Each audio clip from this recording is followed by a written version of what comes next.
The Promise of DeTroy is one of those games that makes a critical mistake right from the get-go. It sacrifices gameplay not for the sake of the narrative, but for the sake of the developer being able to put more time and effort into the narrative than the gameplay itself. While the story of an RPG is a critical element, a good RPG would tie its weaknesses in gameplay into the nature of the narrative itself, which is why Punch Bears is so successful despite being extremely easy. The Promise of DeTroy, on the other hand, feels easy for the sake of convenience. Story-wise, this game feels rather sloppy in my opinion. If you were to call a well-crafted story a series of threads woven together to create a tapestry, then the Promise of Detroit would be more like a tapestry with numerous holes throughout, so the end product is more like a net.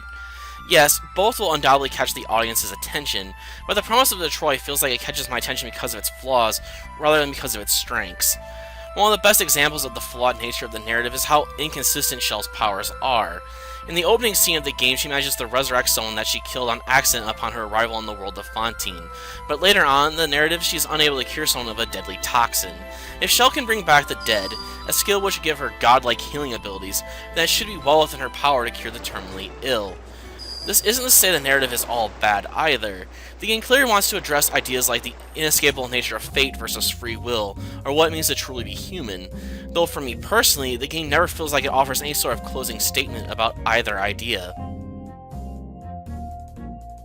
On the graphical and sound side of things, the game is just average. This isn't a bad thing per se, but it does mean the game is rather unremarkable in the sea of freely available games out there. The Promise of DeTroy is one of those games that leaves me with mixed feelings. On one hand, the story invokes a lot of interesting concepts, but on a whole it doesn't feel like it utilizes them effectively, due to trying to include too many ideas and characters into a story that just can't sustain them.